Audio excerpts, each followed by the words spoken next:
মুর্দাদের জন্য আপনি কি কি করবেন, কি কি করবেন না। ওর মধ্যে ফার্স্ট একটা কোশ্চেন আপনাদের সামনে ধরা হলো, দ্বিতীয়ত কোশ্চেন, সেকেন্ড কোশ্চেন কিংবা দ্বিতীয়ত প্রশ্ন, সেটা হচ্ছে এই, আমাদের মধ্যে কিছু ব্যক্তি দেখতে পাওয়া যায় যারা মুর্দাদের গাল দিয়ে দেয়। একটা হচ্ছে ডিক্লিয়ারি গাল, প্রকাশ্য ভাষা দিয়ে গাল দেওয়া, আর একটা হচ্ছে কিছু মুর্দাদের বিরুদ্ধে কিছু বলে দেওয়া, যেটা বলা উচিত নয়, যে এরকম ভালো ছিল না, ই ছিল, উ ছিল, আবি ছিল, মানে খারাপ শব্দগুলোকে আলোচনাতে এনে দেওয়া। এটা কি, এর পারপাসে কি হাদিস রয়েছে এবং ইসলামের আইন এবং ল কি, আসুন এর জন্য আপনি ডিটেলসে যান। আপনি ডিটেলসে পাবেন বুখারী শরীফ আর সহিহুল বুখারীর প্রথম খণ্ড, আর প্রথম খণ্ডের পৃষ্ঠা নাম্বার 187, 187 হাদিস নাম্বার 1377। এর মধ্যে হাদিস রয়েছে আন আয়েশা রাদিয়াল্লাহু তাআলা আনহা قالت قال النبي صلى الله تعالى عليه وسلم لا تسبوا موتاكم। হযরত আয়েশা বর্ণনা করেন যে নবী করিম সাল্লাল্লাহু আলাইহি ওয়াসাল্লামকে আমি ইরশাদ করতে শুনেছি যে নবী করিম সাল্লাল্লাহু আলাইহি ওয়াসাল্লাম বলেছেন যে হে বিশ্ববাসীরা, তোমরা কোনোদিন কোনো মুহূর্তে তোমার মৃত ভাই বোনদের ভুল করেও গাল দিও না। বলুন সুবহানাল্লাহ। যখন আমরা বুঝতে পারলাম এই হাদিসের মাধ্যম দিয়ে যে নবী করিম সাল্লাল্লাহু আলাইহি সাল্লাম আমাদের মধ্যে মুর্দা ব্যক্তি তাতে যেই রকমই হোক না কেন তার সমালোচনা এবং তার বিরুদ্ধে কিছু বলতে নবী করিম আলাইহিস সালাম মানা করেছেন। এই শব্দকে লক্ষ্য রেখে দিয়ে আরেকটি হাদিস, সে হাদিস হচ্ছে সহিহুল বুখারীর প্রথম খণ্ড আর প্রথম খণ্ডের পৃষ্ঠা নম্বর 182 এবং পৃষ্ঠা নম্বর 183, পৃষ্ঠা নম্বর 182 এবং 83, দুই পৃষ্ঠাতেই আছে। পৃষ্ঠা নম্বর 182 লাইন নম্বর 27 এবং পৃষ্ঠা নম্বর 83 লাইন নম্বর 1, 2, 3, 4, এর হাদিস নম্বর 1351। এতে উল্লেখ রয়েছে হাদিস আনা আনাস ইবনে মালিক ইয়াকুল মাররাউ বিজানাজাতিন ফাসনাউ আলাইহা খায়রান ফাকাল নবী সাল্লাল্লাহু আলাইহি ওয়াসাল্লাম ওয়াজাবাত সুম্মা মাররাউ বিউখরা ফাসনাউ আলাইহা শাররা ফাকাল নবী সাল্লাল্লাহু আলাইহি ওয়াসাল্লাম ওয়াজাবাত ফাকাল উমর ইবনে আল খাত্তাব রাদিয়াল্লাহু আনহু মা ওয়াজাবাত ইয়া রাসূলুল্লাহ قال هذا اثنيتم عليه خيرا فوجبت له الجنة وهذا اثنيتم عليه شرا فوجبت له النار أنتم شهداء الله في الأرض। আল্লাহ রাসূল সাল্লাল্লাহু আলাইহি ওয়াসাল্লামের হাদিস নোট করেন ইমামে বুখারী। যে হাদিসটাকে বর্ণনা দিয়েছেন হযরত আনাস ইবনে মালিক, উনি বলেন যে সাহাবায়ে কেরামদের একটা গ্রুপ এবং একটা দল জানাজা নিয়ে যাচ্ছিল।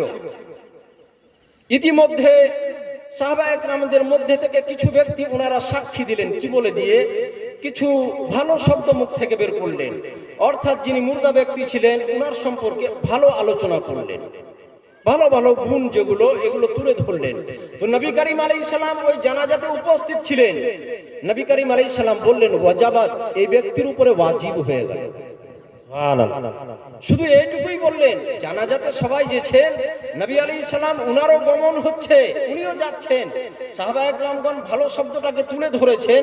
তো নবী আলাইহিস সালাম ওই শব্দটাকে শুনে দিয়ে বললেন ওয়াজাবাত, এই ব্যক্তির উপরে ওয়াজিব হলো, ও অপরিহার্য হয়ে গেল, কম্পালসারি হয়ে গেল।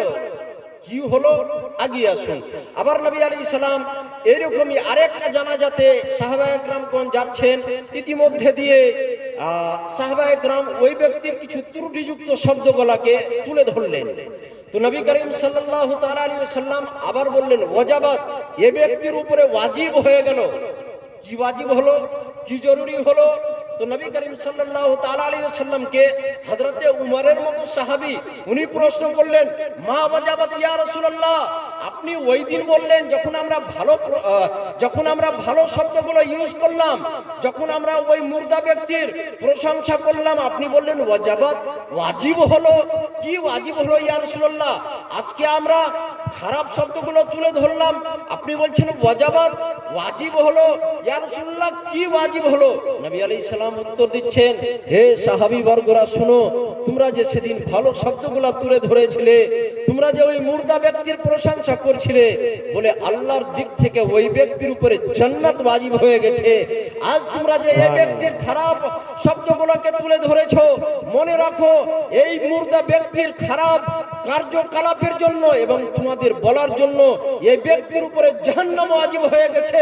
মনে রাখো সাহাবী বর্গরা, যদি কোনো মুর্দা ব্যক্তির ভালো শব্দ যদি উচ্চারণ করো, তাহলে মনে রাখো তোমাদের এই ভালোর কারণে ওই ব্যক্তির উপরে জান্নাত ওয়াজিব হয়ে যেতে পারে। আর যদি কোনো ব্যক্তির খারাপ আলোচনা করো, সমালোচনা করো, খারাপ সমালোচনার কারণে ওই ব্যক্তির উপরে জাহান্নাম ওয়াজিব হয়ে যেতে পারে। আল্লাহর রাসূল আলাইহিস সালাম আরো বললেন, হে মুসলমান, মনে রাখবে তোমরা হচ্ছো দুনিয়ার মধ্যে আল্লাহর দিক থেকে আল্লাহর পাঠিয়ে দেওয়া সাক্ষী। বলুন সুবহানাল্লাহ।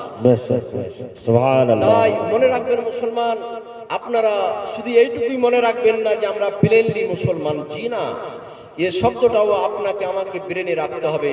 সে শব্দটা হচ্ছে কি, যে আপনারা আমরা মুসলমান তো আছি, আমরা নবীর উম্মত তো আছি, তার সাথে সাথে সহিহুল বুখারীর হাদিস নাম্বার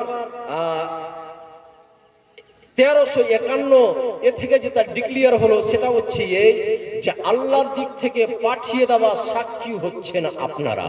কারা? এ মুসলিম সমাজ কিংবা আমরা। তাই আমাদের লক্ষ্য রাখতে হবে যে আমাদেরও কোনোদিন ইন্তেকাল হতে হবে, আমাদেরও কোনোদিন মৃত্যুর স্বাদ চাকতে হবে, আমাদেরও কোনোদিন মরতে হবে, আমাদেরও কোনোদিন মৃত্যু ঘটবে। ওই ঘটার পূর্বে, মরার আগে, ইন্তেকালের পূর্বে আমাদেরকে এমন হয়ে যেতে হবে যে আল্লাহর এই পৃথিবীর মধ্যে আল্লাহর দিক থেকে পাঠিয়ে দেওয়া যে এই মানব জাতির সাক্ষী, এই সাক্ষীর মুখ থেকে যাতে আমাদের জন্য প্রশংসার শব্দ যাতে বের হয়। সকলে বলুন আল্লাহুম্মা আমিন। তাই এবার আসুন এই আলোচনাকে আরো আগিয়ে বাড়ানোর জন্য এবার আজকের প্রোগ্রামের জন্য যে কয়টি হাদিস আমি সাজিয়ে রেখেছি, ওর মধ্যে থেকে 74 নম্বর হাদিস এবং এই স্টেজের আলোচনার মেটার এবং শব্দ, সেটা হচ্ছে as-Sahihul Bukhari। as-Sahihul Bukhariর প্রথম খণ্ড, আর প্রথম খণ্ডের পৃষ্ঠা নাম্বার 186, এর হাদিস নাম্বার 1372, 1372 নম্বর হাদিস। এই হাদিস নম্বরগুলো এই জন্য দিচ্ছি এবং এই প্রুফগুলো এই জন্য দিচ্ছি যে আমাদের মধ্যে কিছু ব্যক্তি আছে, বুঝলেন, ওই নেটে কি জালে জানি না কিছু খোঁজ করছে, আমার ইউটিউব চ্যানেল আছে তো খোঁজ করছে আর বলছে, বলে হুজুর আমার ইউটিউবে লিখে দিয়েছে, বলে হুজুর দয়া করে ওই হাদিস নম্বরগুলো দিয়েন, আপনার প্রতি আশা রাখি যে এর পূর্বে হাদিস নম্বরগুলো দিবেন।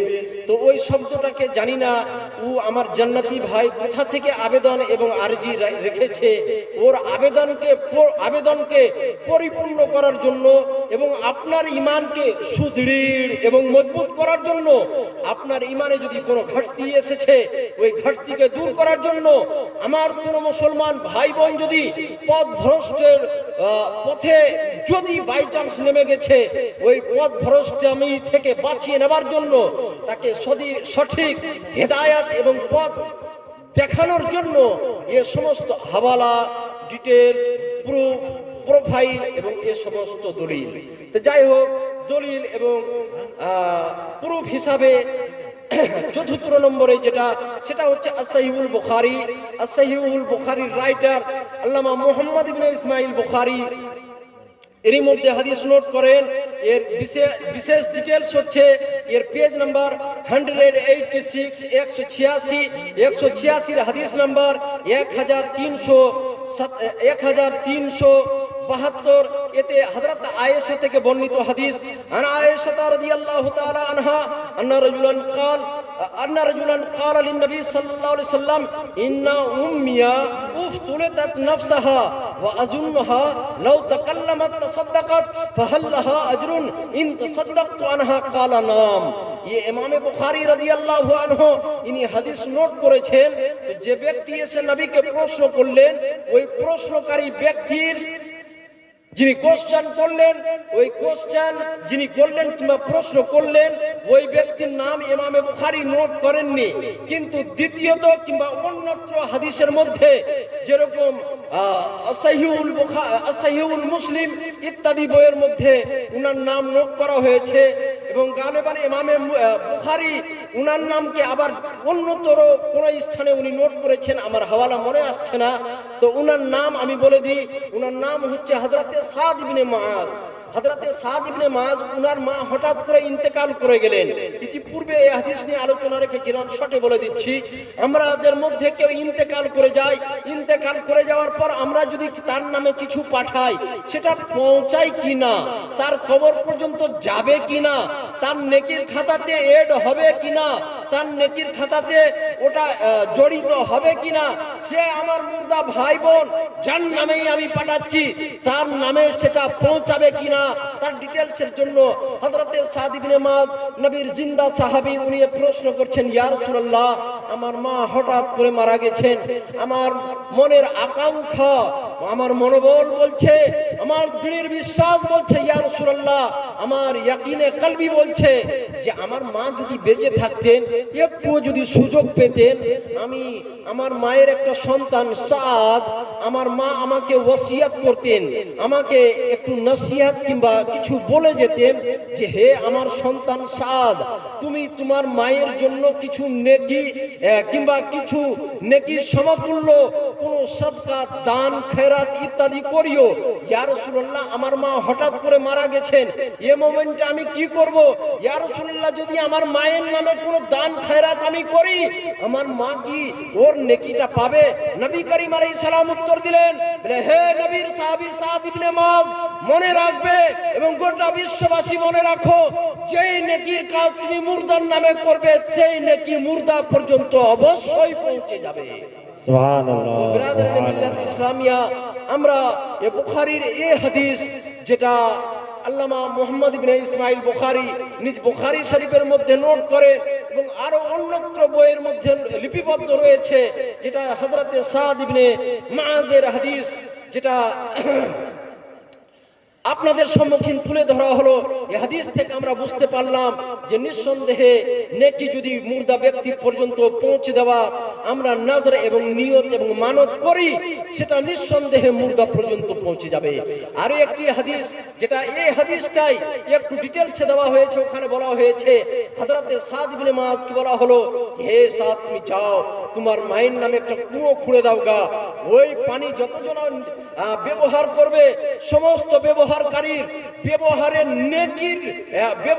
নেকি ব্যবহারকারীও পাবে এবং ওই রকমই সমতুল্য নেকি তোমার মাও পাবে। বলুন সুবহানাল্লাহ। সুবহানাল্লাহ। ব্রাদারান মিল্লাত ইসলামিয়া, আমাদের মধ্যে প্রতিটা ব্যক্তিকে ইহনো শব্দ মনে রাখতে হবে এবং যতদূর সম্ভব আমাদের নেকির দিকে এগিয়ে যেতে হবে। এই সূত্রকে লক্ষ্য রেখে দিয়ে একটি হাদিস, যে হাদিসটা উল্লেখ রয়েছে সহিহুল বুখারী এর পেজ নাম্বার 176 এবং এই হাদিসটা 176 নম্বর পৃষ্ঠার হাদিস নম্বর হচ্ছে 1302 এবং এই হাদিসটাই ওই সহিহুল বুখারী এর প্রথম খণ্ড, আর প্রথম খণ্ডের পৃষ্ঠা নাম্বার 184 আর প্রথমটা 186 এবং দ্বিতীয়টা হচ্ছে 184 নম্বর পৃষ্ঠার হাদিস নাম্বার হচ্ছে 1364। এর মধ্যে রাসূলুল্লাহ আলাইহিস সালাম বলেন, কারা রাসূলুল্লাহ সাল্লাল্লাহু আলাইহি সাল্লাম এদা ওয়াদিয়াত, একটি বিশাল লম্বা হাদিসের শুধু অনুবাদ এবং তরজমা করে দিচ্ছি। বক্তাগণ বিশাল আকারে উপস্থিত রয়েছেন, বলার উদ্দেশ্য কয়েকজন বক্তা রয়েছেন, সময় হয়তো পরে আবার পাওয়া যাবে না, সেদিকে লক্ষ্য রেখে দিয়ে শুধু তরজমাটা কিংবা অনুবাদ কিংবা ট্রান্সলেশনটা আপনাদের সম্মুখে তুলে ধরছি। হাদিস এরকম ভাবে যে রাসূল কায়নাত সাল্লাল্লাহু তাআলা আলাইহি সাল্লাম বলেন যে হে মুসলমান, মনে রাখবে তোমাদের মধ্যে প্রতিটা ব্যক্তিকে এই দুনিয়া থেকে বিদায় নিতে হবে। এটা অন্যত্র হাদিস এবং কোরআনের আয়াত দ্বারা এটা প্রমাণিত। এই মুহূর্তে যে হাদিস, সেটা হচ্ছে এই যে নবী আলাইহিস সালাম বলেন, যখন কোনো একজন ব্যক্তি ইন্তেকাল করে নেওয়ার পর তার গোসল, কাফন ইত্যাদি করে দেওয়ার পর যখন মানুষ ওকে কাঁধে নিয়ে নেয় আর নিয়ে নেওয়ার পর কি হয়, ওই ব্যক্তিকে কাঁধে নিয়ে যেতে লাগে, তখন ওই ব্যক্তি কি করে, ফাইন কানাত সালেহাদা, যদি ওই ব্যক্তি নেককার থাকে। কোন ব্যক্তি? যে ব্যক্তি মারা গেল এবং তার কাফন হয়ে গেল, কাফন হয়ে যাওয়ার পর মুর্দা ব্যক্তি যে যাকে কাফন দিলেন আপনারা কিংবা আমরা, ওই ব্যক্তিকে যখন আমরা নিয়ে যাই, ওই ব্যক্তি কিংবা ওই মানুষ কিংবা ওই মুর্দা যাকে আপনারা আমরা কাঁধে নিয়ে চলে যাচ্ছি কবরস্থানের দিকে, যদি ওই ব্যক্তি নেককার থাকে, তার মুখ থেকে নবী আলাইহিস সালাম বলেন, তার মুখ থেকে একটা ডাক বের হয়, একটা সাড়া দেয়, একটা শব্দ মুখ থেকে বের করে। কি শব্দটা? কদ্দেমুনি কদ্দেমুনি। ওই মুর্দা ব্যক্তি বলে যে আরে কোথায়, কি করছো তোমরা, একটু তাড়াতাড়ি নিয়ে চলো না, একটু তাড়াতাড়ি নিয়ে চলো। কে বলে? ওই মুর্দা ব্যক্তি যে ইন্তেকাল করলো, যে মারা গেল, যার মরণ ঘটলো, যে মৃত্যুর স্বাদ চাকলো, যে যার মওত হলো, সে ব্যক্তি যদি নেককার থাকে, ইহনো শব্দ মুখ থেকে বের করে আর বলে যে কদ্দেমুনি কদ্দেমুনি, আমাকে তাড়াতাড়ি নিয়ে চলো, আর তাড়াতাড়ি নিয়ে গিয়ে আমাকে দাফন করে দাও, কারণ আজ আমার প্রিয় হাবিব জনাবে মুহাম্মদ আলাইহিস সালামের দিদার আমি পাবো। সুবহানাল্লাহ। নবীর হাদিসের যেটা শব্দ, ওই শব্দ তুলে ধরছি। ওই ব্যক্তি প্রশ্ন করে, ওই ব্যক্তি ডাক দিবেন আর বলবেন কদ্দেমুনি, আমাকে তাড়াতাড়ি করে নিয়ে চলো, আমাকে তাড়াতাড়ি করে নিয়ে চলো। আর নবী আলাইহিস সালাম বলেন ওয়াইন কানাত গায়রা সালেহা, আর ওই ব্যক্তি যদি নেককার বিহীন হয়, যদি নেককার না থাকে, তাহলে কি বলবে ওই ব্যক্তি? ওই ব্যক্তি বলবে, যে ব্যক্তিকে কাঁধে করে আপনারা কিংবা আমরা নিয়ে যাচ্ছি, তার ইন্তেকালের পর যদি নেককার না থাকে, তাহলে তার মুখ থেকে একটা ডাক আসবে। কি ডাক আসবে? কি চিৎকার বের হবে? সে চিৎকার এবং ডাক হচ্ছে আইনা তাযহাবুন, যে রে কোথায় নিয়ে যাচ্ছ আমাকে, কোথায় নিয়ে যাচ্ছ আমাকে, কোথায় নিয়ে যাচ্ছ, এ কোথায় নিয়ে যাচ্ছ, কোথায় নিয়ে যাচ্ছে? যে বারবার আমি বলছি, এটা আমার দিক থেকে বাড়তি শব্দ, আপনাকে বোঝানোর জন্য বললাম। হাদিসে শুধু একবার বলা আছে, সেটা হচ্ছে এই যে নবী করিম আলাইহিস সালাম বললেন যে যারা নেককার নয়, যারা পাপী ব্যক্তি, তারা বলবে যে আইনা তাযহাবুন, যে হে মানুষেরা, হে ব্যক্তিরা, হে আমার ভাই বন্ধুরা, হে আমার ব্রাদাররা, তোমরা আমাকে কোথায় নিয়ে যেছো, কোথায়, এ শব্দটা বলবে কে? যদি নেককার না থাকে। তারপরে কি হবে? ইয়াসমাউ সাওতাহা কুল্লা শাই, নবী বলেন ওর চিৎকার এত জোর হবে যে ওই চিৎকার এবং ডাকটাকে গোটা বিশ্ব ব্রহ্মাণ্ড এবং গোটা বিশ্ব ব্রহ্মাণ্ডের মধ্যে কে কে শুনবে? নবী আলাইহিস সালাম বলছেন ইয়াসমাউ সাওতাহা কুল্লু শাই, তার ডাকটাকে সমস্ত কিছু এবং সকলেই শুনবে, ইল্লাল ইনসান, মানুষকে বাদ দিয়ে। কারণ নবী আলাইহিস সালাম বলছেন ওয়ালাউ সামিআহাল ইনসান লাসাইক, কারণ যদি মানুষ ওই ডাকটাকে শুনে যায়, মানুষ আতঙ্কিত হয়ে যাবে বলে নবী আলাইহিস সালাম বললেন যে আল্লাহ পাক রব্বুল ইজ্জত মানুষ থেকে ওই পাওয়ারটাকে কেড়ে নিয়েছেন। সুবহানাল্লাহ। আল্লাহর কাছে দোয়া করি, মহান স্রষ্টা আল্লাহ পাক রব্বুল ইজ্জত যাতে আপনার আমার মুখ থেকে যাতে এই শব্দ বের হওয়ার শক্তি দেন, যে শব্দ হাদিসের মধ্যে থেকে এসেছে যে কদ্দেমুনি কদ্দেমুনি। সকলে বলুন আল্লাহুম্মা আমিন। আমিন। আরে এত সুন্দর দোয়া, এই দোয়াতে পিছিয়ে থাকে মোহব্বতের স্বাদ। বলুন আল্লাহুম্মা আমিন। এর মানে হচ্ছে এই যে যে নেককার ব্যক্তিদেরকে আমরা নিয়ে যাই, তাদের মুখ থেকে ডাকটা কেবল আমরা শুনতে পাই না, আমাদের বিহীন মানব জাতি বিহীন সবাই শুনতে পায়। সে ডাক হচ্ছে কদ্দেমুনি, আমাকে তাড়াতাড়ি নিয়ে চলো, আমাকে তাড়াতাড়ি নিয়ে চলো। ওই ডাকটার অধিকারী যাতে আমরাও হয়ে যাই।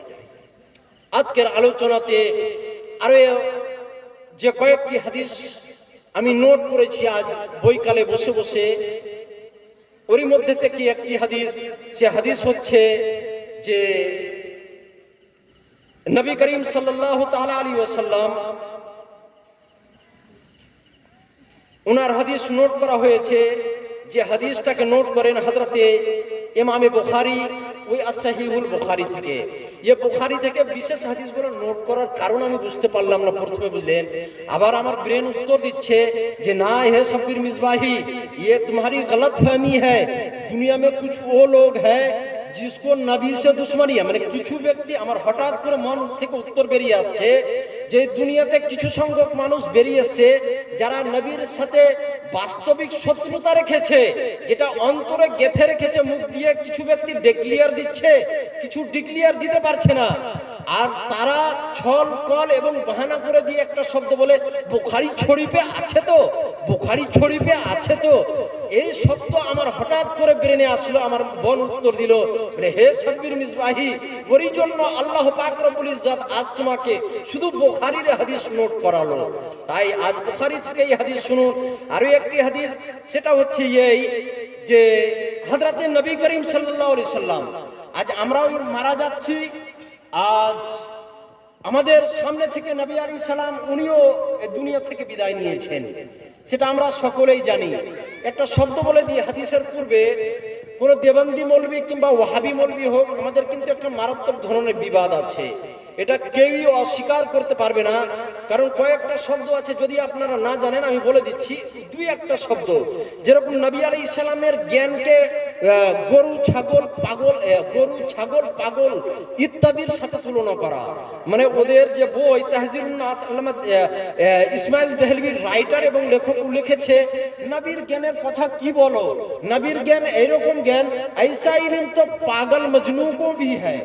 যারা পাগল দিবানা ছাগল ইত্যাদি ওরাও জানে। সবাই বলুন নাউজুবিল্লাহ। আচ্ছা বলুন, একজন মুসলমান হিসাবে এরকম শব্দ বলা চলবে? আচ্ছা বাদ দেন, যদি ব্রেনে না আসছে, একবার আপনার গ্রামের শক্তিশালী ব্যক্তিকে একবার শুধু বলে দিয়েন যে তুমি কি, তোমার মতো তুমি যা জানো আমার বাড়ির ছাগল তো ওইরকম জানে, খালি বলে দেখেন কতটা চটি পড়বে ওই মডেলের দিক থেকে, তারপরে দেখিয়ে। তো যদি একটা মডেলকে যদি এরকম বলার পর যদি আপনার গ্রামের মডেল সহ্য না করে, গোটা বিশ্বের মডেলেরা যে নবীর ওসিলাতে মরলাহি পেল, ওই নবী মুহাম্মদকে যদি কেউ বলে পাগলের ব্রেনের মতো পাগল, সে শব্দ কি করে গ্রহণযোগ্য হতে পারে? মুসলমান ভাবুন। আবার আপনি মাঝে মাঝে দেখেছি সাপোর্টিং করেন, বলেন না ওরাও তো কলমা পড়েছে, তো বলে মমতা ব্যানার্জিকে তো আমি নিজ কানে শুনেছি কলমা পড়তে। আপনি লিয়াছেন যে জানাজা করে দেখেন কতটা আছে। মুসলমান মনে রাখবেন, বুখারী শরীফ এরই মধ্যে হাদিস রয়েছে, দেন নবী মুহাম্মদ সাল্লাল্লাহু আলাইহি সাল্লাম এই হাদিস গালিবান সাহিহুল বুখারীর প্রথম খণ্ডের page number 50 and page number 51, পৃষ্ঠা নাম্বার 50 এবং পৃষ্ঠা নাম্বার 51, এর মধ্যে পৃষ্ঠা নাম্বার 50 এর লাইন নাম্বার 27 এবং পৃষ্ঠা নাম্বার 51 লাইন নাম্বার 1 2 3 4 5 6 7 8 9 10 11 গালিবান আল্লাহ রাসূল সাল্লাল্লাহু আলাইহি সাল্লামের হাদিস নোট করছেন হযরতে আবু হুরায়রা এবং হযরতে আনাস ইবনে মালিক আর বর্ণনা করছেন আর বলছেন যে লা ইউমিনু আহাদুকুম হাত্তা কুনা হাব্বা ইলাইহি মিন ওয়ালিদিহি ওয়া ওয়ালাদিহি ওয়ান নাস আজমাইন। হে বিশ্বের মানুষেরা মনে রাখবে, কোন মুসলমান অতক্ষণ পর্যন্ত মুসলমান নয় যতক্ষণ পর্যন্ত ওই মুসলমান নবী মুহাম্মদকে নিজের বাপ মা থেকে, নিজের সন্তানাদি থেকে, নিজের সন্তানাদি থেকে ওয়ান্নাসাজমাইন এবং গোটা বিশ্ব জাহান থেকে সব থেকে বেশি নবীকে না ভালোবাসবে ততক্ষণ পর্যন্ত ওই মুসলমানই হতে পারে না। কি করে এবার এই শব্দ আপনার দিকে কিংবা আপনার নিকটে এলাও হয়ে যায়, আমার ব্রেনে তো আসে না যে কোন একজন মুসলমান থাকবে আর তার ব্রেন থেকে এই শব্দ বের হবে। আপনি শুনেননি, আর যদি না শুনেছেন তো শুনে নেন। তাদের ওস্তাদগণ, তাদের আলিমগণের শব্দ লিখেছে যে নবী মুহাম্মদ উর্দু পড়া জানতো না, দারুল উলুম দেওবন্দ আসলো আর ওখানে এসে ভর্তি হলো, তারপরে আমাদের কাছ থেকে উর্দু পড়া শিখলো। জিজ্ঞাসা করুন একজন আলিম আছে। আস্তাগফিরুল্লাহ, নাউযুবিল্লাহ মিন যালিক। আপনি মুসলমান হয়ে ইহনো শব্দ মেনে নিতে পারেন। যাক ব্রাদার, আমি এই শব্দের দিকে যাই না, কিন্তু আমার মূল শব্দ যেটা সেটা হচ্ছে এই যে আমাদের মধ্যে আর এই দেবান্দি ওয়াহাবি ইত্যাদির মধ্যে একটা মারাত্মক ডিফারেন্ট এবং পার্থক্যের একটা রেখা আছে। সে রেখার দিকে লক্ষ্য রেখে দিয়ে তাদেরকে আমি এই মাহফিলের মাধ্যমে প্রশ্ন করছি, ওদের মধ্যে ওই গ্রামের সব থেকে বড় যে হাজি ওয়াহাবিদের গ্রামে, তাদের জন্য কিংবা একজন পচা মাতাল কিন্তু টাকার দিক দিয়ে ওয়াহাবি গ্রামের কিংবা দেবন্দি গ্রামের কথা বলছি, আপনার একটু ব্রেনকে প্রেজেন্ট মাইন্ড হয়ে নিয়ে একটু বসুন আর আলোচনা শুনুন যে ওই মুহূর্তে আপনি কি করছেন। দেখছেন যে ওই ওয়াহাবি ঘরের একজন বান্দা যে ছড়া কিংবা পচা মাতাল ও যদি ইন্তেকাল করে তার জন্য দেখবেন মসজিদ থেকে এলান হয়, নারে তাকবীর, নারে তাকবীর, নারে রিসালাত, নারে রিসালাত। হযরত আল্লামা মাওলানা আলহাজ আইয়ুব আলম রিজভী সাহেব, নারে তাকবীর, নারে রিসালাত। তো ব্রাদারান মিল্লাত ইসলামিয়া, এটা উপমা স্বরূপ বলছি। তা আপনি দেখবেন কি দেখবেন যে যদি পচা থেকে পচা মাতাল হয়, গ্রামের বড়লোক ধরনের ব্যক্তি হয়, তাতে দেবান্দি মৌলভী সাহেব হোক, ইমাম সাহেব কিংবা ওয়াহাবি লামাজাবি ফরাজি মৌলভী সাহেব হোক, ওই মাতালের জন্য তো ওই মাতালের জন্য একটাই শব্দ বলবে যে অমুক ব্যক্তি ইন্তেকাল করেছেন। কি বলে বুঝতে পারছেন না? না খাস্তে গেছেন, ছেড়ে দেবো, বুঝতে পারছেন তো? কি দেবন্দি মৌলভী সাহেব হোক কিংবা ওয়াহাবি কিংবা কোন মৌলভী সাহেব হোক, কি বলে কে মারা গেছে পচা মাতাল, কিন্তু টাকার দিক দিয়ে গোটা গ্রামে কিংবা এলাকাতে এক নম্বর। তার জন্য কি শব্দ বলে মায়েকে যখন মরে যায়, আজ অমুক ব্যক্তি ইন্তেকাল করেছেন, এই বলে না, বলে না জি? তো এই যে বললো ইন্তেকাল, ইন্তেকাল মানে আরে কে বললো ইন্তেকাল মানে মরা? না মুসলমান, ভুল শিখিয়ে দেওয়া হয়েছে আপনাকে। ইন্তেকাল মানে মরা নয়, ইন্তেকাল মানে অরিজিনাল অর্থ এবং ট্রান্সলেশন হচ্ছে এই, অরিজিনাল মানে হচ্ছে এই যে স্থান পরিবর্তন করা। মুসলমান চিন্তা করুন আর ভাবুন, ওই ওয়াহাবি দেবন্দি মৌলভীকে যে বলে একটা পচা মাতালও যদি মরে যায় তার জন্য বলবে যে ইন্তেকাল করেছে, এক জায়গা থেকে আরেক জায়গা গেছে, আর নবীর জন্য বলবে যে মরে গেছে আর পচে মাটিতে মিশে গেছে। তারা মুসলমান ভাবতে পারেন? হাদিস শুনুন, রাসূলুল্লাহ আলাইহিস সালামের হাদিস। এই হাদিস বলে দিয়ে ছেড়ে দিই নাকি? আচ্ছা, তো এই হাদিসটাকে নোট করেন। হযরতে ইমামে বুখারী শরীফের মধ্যে আসাইউল বুখারী এর মধ্যে হাদিস রয়েছে, নবী করিম সাল্লাল্লাহু তাআলা আলাইহি সাল্লাম এর হাদিস, এর ডিটেইলস এবং বিস্তার হচ্ছে এইভাবে যে সহিহুল বুখারীর পেজ নাম্বার 186 186 আর 186 এর হাদিস নাম্বার 1375 1375 নম্বর হাদিস। আনে হিশামিন আনে আবিহে লম্মা সাকাতা আলাইহিল হাইদ في زمان وليد بن عبد الملك أخذوا في بنائه فبودت لهم قدم ففزعوا وظنوا أنها قدم النبي صلى الله عليه وسلم فما وجدوا أحدا يعلم ذلك حتى قال له عروة لا والله ما هي قدم النبي ما هي إلا قدم عمر। এটা একটা হাদিস। হযরতে নবী করিম সাল্লাল্লাহু আলাইহি সাল্লামের যেটা মাজার, ওই মাজারের প্রাচীর একদিক থেকে ধসে গেল, আর ধসে যাওয়ার পর এটা বিশাল এক ঘটনার আকারে একটা হাদিস রয়েছে। সাহাবায়ে কেরামদের ওই টাইমে যে নবীর সাল্লাল্লাহু আলাইহি সাল্লামের উম্মতের মধ্যে দায়িত্ববান ব্যক্তি ছিলেন, ওনারা নির্ণয় এবং ফয়সালা নিলেন যে নবী আলাইহিস সালামের মাজারের এই যে প্রাচীর আছে, প্রাচীরটার নবনির্মাণের কাজ আরম্ভ হোক, নতুন নির্মাণ হোক, নতুন করে মাজারের প্রাচীরটা আবার গেঁথে দেওয়া হোক, এটাই সিদ্ধান্ত হলো।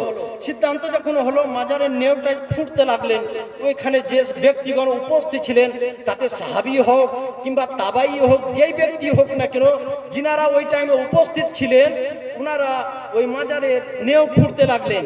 নেও খুঁড়তে গিয়ে ওনারা দেখছেন কি হঠাৎ করে একটা পা বেরিয়ে এসেছে।